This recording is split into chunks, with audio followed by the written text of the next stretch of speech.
Les informations locales, nationales et internationales, c'est sur la radio-télévision Fades Maïgi. Soir actualité, il est 18h.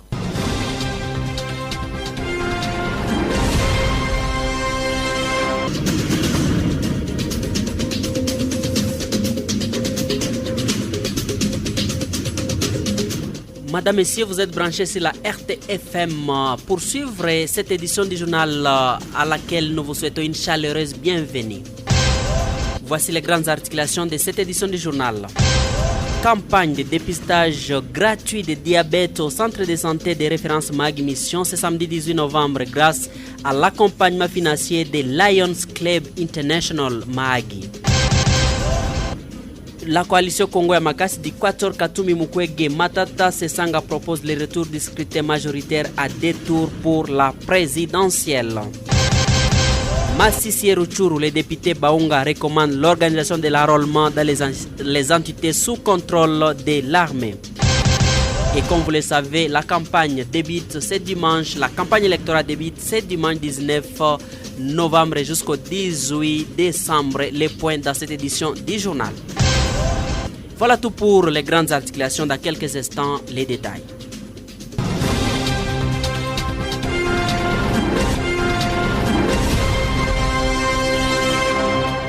Eh bien, cette édition du journal sera présentée par Timothée Ogenshan, accompagné de Samuel Mungoromo Atido, à qui nous souhaitons une chaleureuse bienvenue.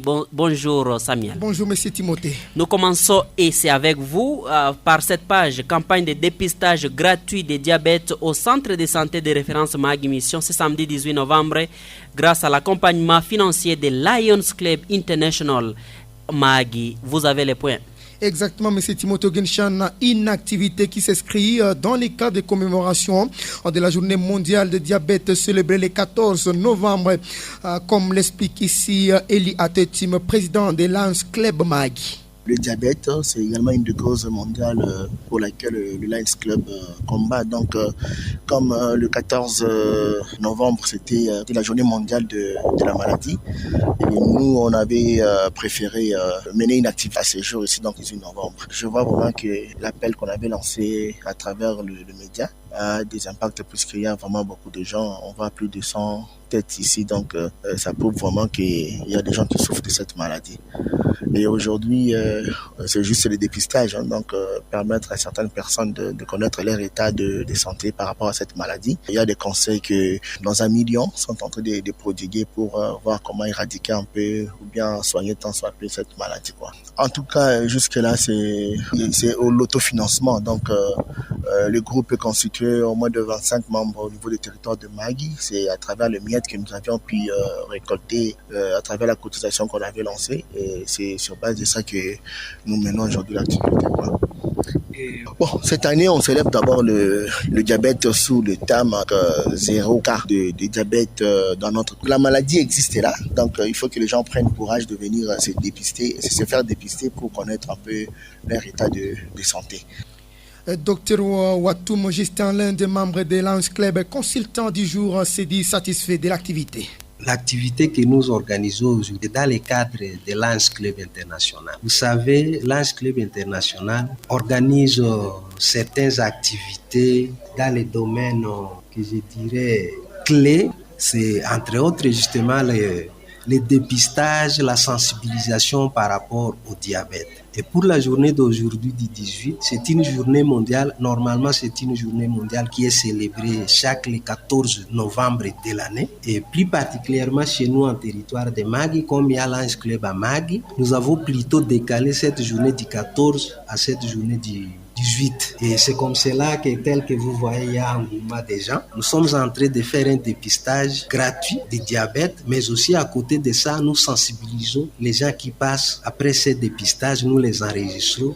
Moi, en tant que corps médical, je suis en train de donner des conseils, je suis en train de sensibiliser comment se maintenir, comment garder sa glycémie à une valeur qui est acceptable et qui est recommandée, etc. Donc, c'est à peu près cette activité que nous faisons, une sensibilisation consultations, mais aussi nous faisons le dépistage du diabète. Et pour des gens qui ont des cas qui s'orientent vers justement la maladie, le diabète, nous essayons de voir dans quelle mesure les orienter pour une bonne prise en charge dans la structure qui sont en périphérie de Mahagi, etc. Vous êtes branchés de partout où vous suivez la radio-télévision FADES Mahagi. Campagne électorale, la CENI confirme le démarrage 19 novembre et appelle les candidats au respect des règles à la matière. Ça, c'est la CENI nationale. Mais ce message a été relayé par Madame Monique Berorovois, chef d'antenne de la CENI Mahagi, et les points avec Samuel Mungoromo Atido. Exactement, la CENI a confirmé jeudi 16 novembre dans un communiqué le démarrage de la campagne électorale dimanche 19 novembre sur toute l'étendue de la République démocratique du Congo. Elle va se terminer le 18 décembre 2023.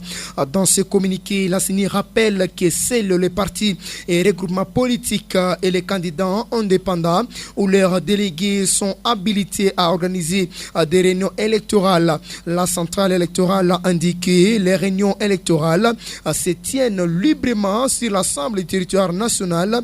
Elle appelle les organisations ou organisateurs de manifestations et rassemblements électoraux à veiller à leur bon déroulement, notamment à ce qui concerne le maintien de l'ordre public et le respect de la loi.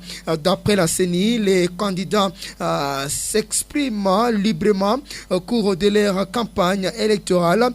Cependant, elle interdit de tenir des propos injurieux ou diffamatoires, mais également des propos susceptibles d'inciter au mépris envers les tiers et aussi à la haine et au racisme et au tribalisme et à tout autre fin répréhensible par la loi de la République.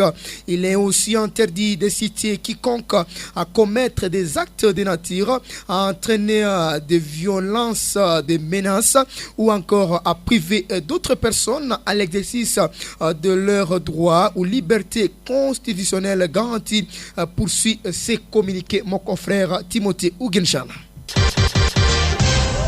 Restons toujours sur cette page électorale. Cette fois-ci, nous sommes à Massissi Rutshuru où les députés Baunga recommandent l'organisation de l'enrôlement dans les entités sous contrôle de l'armée. Les députés provinciaux Nord Kivu, Alexis Baunga et Li de Massissi recommandent à la Commission électorale nationale indépendante CENI et au gouvernement d'organiser l'enrôlement des électeurs progressivement dans les entités encore sous contrôle de l'armée dans les territoires de Massissi et Rutshuru au Nord Kivu. Pour lui, priver ces deux territoires de ses droits pourrait profiter aux ennemis du pays pour manipuler la population dans le sens que leurs territoires sont mis en marge. Pour des raisons sécuritaires, la Commission électorale nationale indépendante CENI a reporté pour une date ultérieure l'opération d'enrôlement et d'identification des électeurs à Kwamut, dans la province de Mai-Ndombe, dans les territoires de Massissi et Rutshuru, dans la province du Nord Kivu. La coalition Congo ya Makasi d'Équateur Katumbi Mukwege Matata Sesanga propose le retour du scrutin majoritaire à 2 tours pour la présidentielle. Les délégués des candidats d'Eli Sesanga, Matata Ponyo, Denis Mukwege et Moïse Katumbi ont dévoilé les contours du programme de la coalition Congo ya Makasi, marquant ainsi l'une des décisions majeures issues de la réunion du 13 au 17 novembre à l'initiative des organisations ITI et Fondation Kofi Annan CAF. Les délégués des 4 candidats à la présidentielle proposent particulièrement la restauration du scrutin majoritaire à 2 tours pour l'élection présidentielle, cherchant son intégration dans les blocs institutionnels des dispositions verrouillées par l'article 220 de la Constitution. Il préconise également la révision de la loi électorale dans le but de renforcer la représentation nationale, la légitimité des élus, la restauration du paysage politique et l'émergence d'organisations politiques solides ayant un impact national plus large. Dans ce cadre, il s'engage à réformer la Commission électorale nationale indépendante afin de renforcer son indépendance, son impartialité et de lui fournir une administration permanente et spécialisée. Les programmes de la coalition stipulent également l'interdiction de la distribution des biens et d'argent aux électeurs pendant les campagnes électorales et les scrutins. Par ailleurs, cette plateforme prévoit une révision de la loi sur l'organisation et le fonctionnement des partis politiques visant à garantir une surveillance plus stricte de leur fonctionnement conformément à la loi. Elle vise également à limiter strictement l'intervention du ministère de l'Intérieur à l'enregistrement des partis politiques et à confier exclusivement aux juridictions compétentes les règlements des conflits entre ces partis. Les programmes ambitionnent également d'assurer la mise en œuvre de la loi sur le financement des partis politiques basé sur les résultats des prochaines élections. Et toujours dans le même registre, processus électoral, la mission d'observation Senco SCC salit la correction des erreurs sur les fichiers électoraux. Les points avec Samuel Mungro-Matido. Vous le dites bien, mon confrère, nous tendons vers la solution des crises sur le fichier électoral avec cette attitude de la CENI de corriger les erreurs, a déclaré jeudi 16 novembre à Kinshasa Monseigneur Donassé Tcholé, représentant de la mission d'observation électorale conjointe, la conférence épiscopale nationale du Congo Senco et l'église du Christ au Congo SCC, accompagné du révérend Eric Senga, représentant de l'SCC. Le prélat catholique a fait cette déclaration après la rencontre entre cette mission d'observation électorale et les responsables de la mission électorale nationale indépendante. Selon Monseigneur Donassé Tcholé, cet échange avec Denis Kadima entre dans les cadres de l'accompagnement de cette structure de la CENI pour un bon atterrissage des élections. Eh bien, toujours cette page électorale, la CENI ne prévoit pas de nouvelles rencontres avec les candidats à la présidentielle, contrairement aux souhaits des candidats Mukwege Fayulu Anzoluni et d'autres.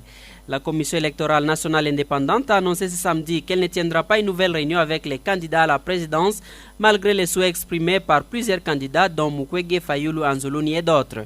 Cette réponse fait suite à la requête formulée par certains candidats à la présidence pour une nouvelle rencontre dans les 24 heures.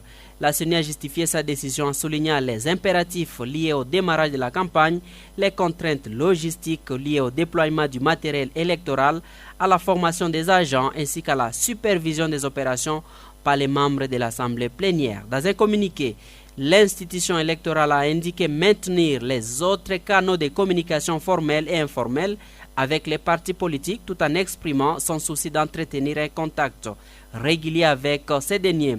La demande initiale émanait des candidats présidentiels qui constataient l'absence d'accord sur l'organisation effective des élections prévues le 20 décembre 2023. En conséquence, ils avaient refusé de signer un code de bonne conduite proposé par la CENI, estimant nécessaire de trouver préalablement un accord sur les règles et les principes régissant les élections crédibles, démocratiques, transparentes et impartiales. Théodore Ngoy, Martin Fayulu, Denise Mukwege, Floribert Anzoluni, Constant Mutamba, Seth Kikouni, Marie-Josée Ifoku faisaient partie des signataires de cette déclaration, avertissant qu'en l'absence de cette réunion, ils assumeraient leurs responsabilités. Eh bien, nous passons à la page sportive.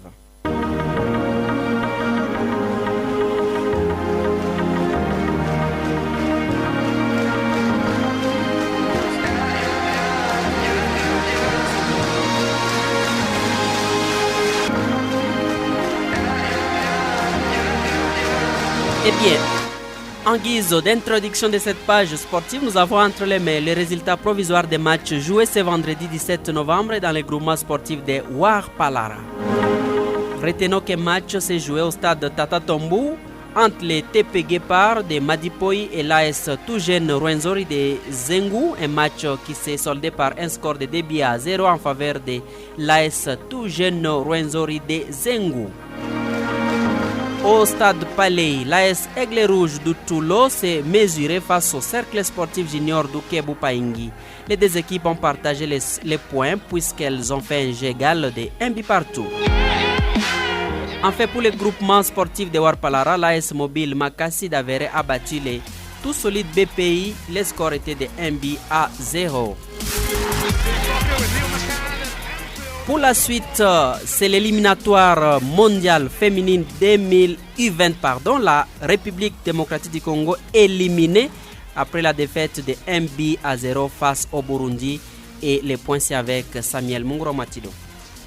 Oui, exactement. Les léopards d'hommes moins de 20 ans, U20, ont été bâtis en ce vendredi 17 novembre par les Hirondelles du Burundi 1-0 après la victoire des Congolaises lors de la match aller le week-end dernier au stade de Martyrs de la Pentecôte 3-2. La défaite des léopards ce jour prise toute un rêve d'être à Colombie l'année prochaine, alors que les joueuses de IVA de la RDC ont encaissé l'unique but à la 6e minute de jeu sur une mauvaise reprise des Congolaises dans l'axe.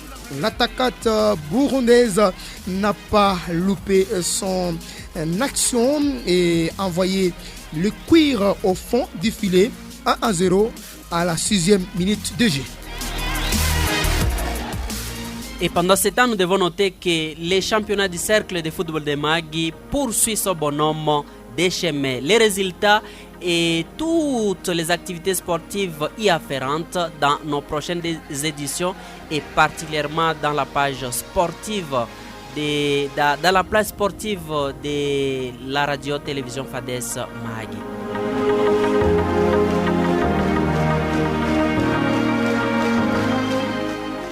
Eh bien, Samuel Mungromo Atido, une fois de plus, toi.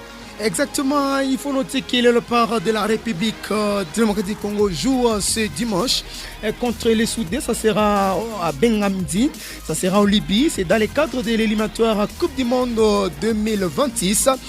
Pour rappel, la RDC avait battu, ça fait quelques jours seulement, les Moribitoun de la Mauritanie sur un score de 2-0. Et voilà. On va attendre cette rencontre entre la RDC et le Soudan. La rencontre ne se joue pas au Soudan par rapport à l'insécurité, à la situation sécuritaire précaire dans ce pays. Et les Soudanais ont opté d'aller au niveau de Libye. Finalement, la RDC et le Soudan vont se jouer sur un terrain neutre. Merci beaucoup Samuel Munguromo Atido, chers confrères. Et voilà, c'est par là que nous mettons fin à cette édition du journal de votre radio, la radio-télévision FADES Magui. Mais avant de vous quitter, les rappels de ses principales articulations.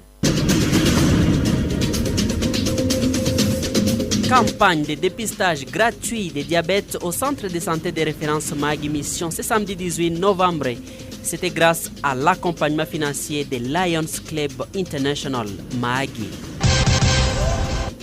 Campagne électorale confirmée pour ce dimanche 19 novembre. La CENI nationale appelle les candidats au respect des règles à la matière d'après les communiqués de la CENI. Message relayé par les chefs d'antenne locale, Madame Bero du territoire de Magui.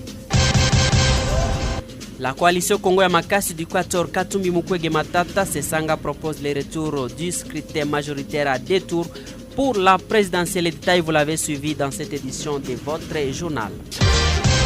C'est par là que nous mettons définitivement un point final à cette édition de votre journal que vous avez certainement aimé grâce à l'accompagnement technique de Héritier Ouchirchan. Et puis tour à tour devant les micros, c'était Samuel Munguromo Atido avec Timothée Genshan Oufoy Mungu. Nous disons un très grand merci à toute l'équipe rédactionnelle de votre radio, mais surtout à vous qui nous avez prêté une oreille attentive. Eh bien, nous vous fixons rendez-vous pour une prochaine édition, mais d'ici là, portez-vous bien.